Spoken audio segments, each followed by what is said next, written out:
తప్ప.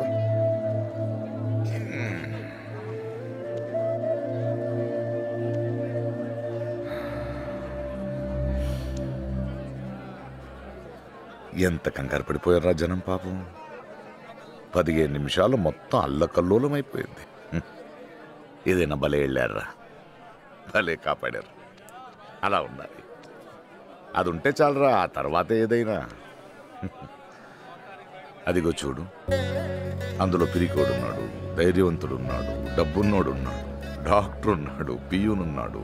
ప్రతి ఓడ దందాపున ఒక్కటే, దేవుడా నేను మంచోడిని నన్ను కాపాడు, దేవుడా నేను మంచోడిని నన్ను కాపాడు. అవన్నీ చూసి నటనలు అనుకుంటామే, అవి నటనలు కాదా. మనుషులు మంచోడురా, మనిషి అంటేనే మంచోడు.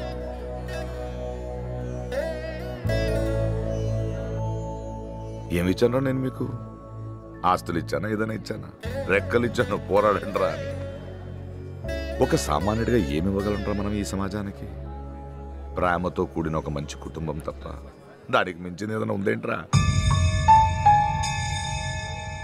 ఇదిగో, ఈ జన్మకి ఈడ్ని అన్నయ్య, ఈ జన్మకి ఈడ్ని తమ్ముడు, ఈ జన్మకి నేను మీ నాన్నని. జన్మల వరకు ఎందుకురా, ఈ రోడెంట మళ్ళీ వస్తామో లేదో మనకే తెలీదు. అందుకే ఎదురొచ్చే ప్రతి వాడిని చిరునవ్వుతో పలకరిస్తూ వెళ్ళిపోతే చాలు. ఆ భగవంతుని మన కోసం ఏం కోరుకోవాల్సిన అవసరం లేదురా. అలా కోరుకోవాల్సి వస్తే పక్కోడు గురించి కోరుకోవాలి.